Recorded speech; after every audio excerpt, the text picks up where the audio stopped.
طبعا احنا دلوقتي في منطقة الار 3، في الدي 1 بالتحديد، ممشى المقصد.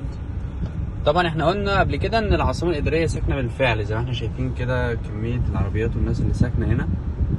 طبعا في كذا حاجة فاتحة، في صيدلية، في سوبر ماركت، كل ده شغال دلوقتي زي ما انتم شايفين كده جوه العاصمة الإدارية. الناس اللي كانت بتشكك في العاصمة الإدارية دلوقتي احنا ماشيين اهو.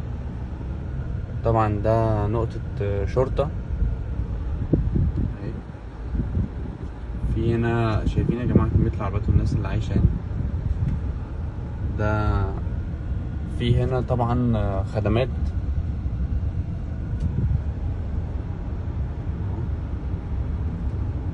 كل دي عربيات ناس ساكنة. في كذا محل فتح هنا، سوبر ماركت وصيدلية وفي مفروض كارفور خلاص، المفروض ان هو بدأ يشغل السوبر ماركت بتاعه. ده الممشى يا جماعة. طبعا الممشى هنا حاجة تحفة. في معانا محلات في الممشى ده للبيع ريسيل بسعر قديم اهو، دي المحلات. ومعانا كذا دوبلكس بدون اوفر.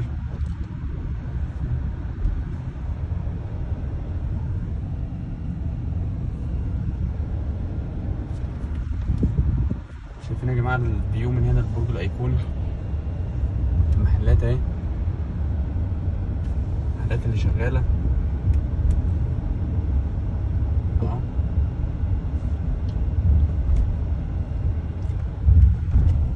هايبر العاصمة، فلافل، فلافيلو ده ولا مين ده؟ صيدلية،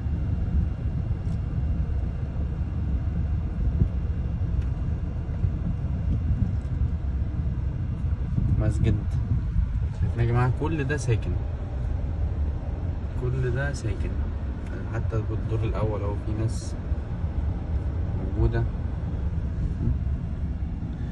ده الهايبر اللي شغال دلوقتي.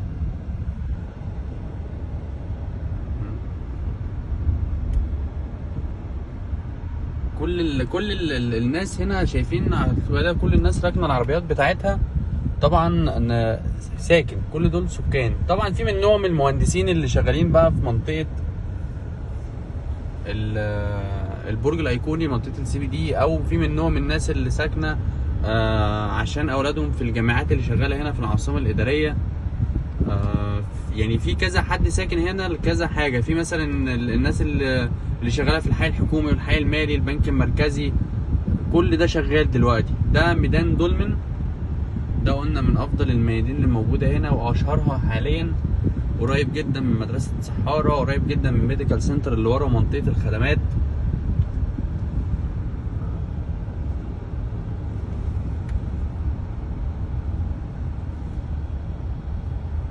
ده الامن يا جدعان.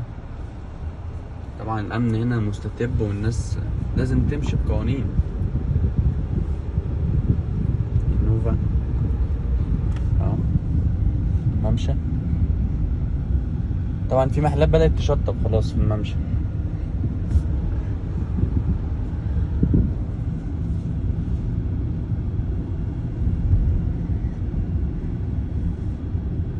فيو تحفة للبرج الأيقوني من الشقة.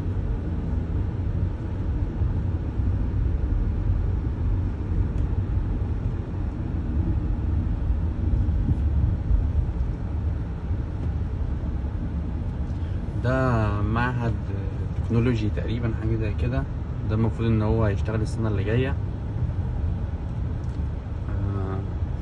فيو البرج الأيقوني. طبعا منطقة الأعمال المركزية المفروض على آخر السنة يكون بدأ فيها ناس تشتغل جوه البرج الأيقوني والمنطقة السي بي دي.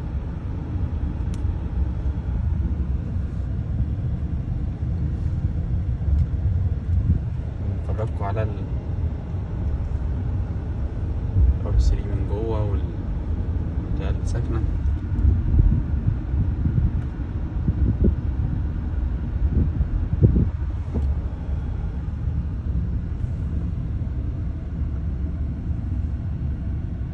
ده حاجة كده زي السجل المدني في العاصمة الإدارية، عشان كده بتلاقين زحمة جامدة هنا مع المحلات والحاجات دي. شايفين فيو البرج الأيقوني يا جماعة؟ تحس إن أنت مش في مصر.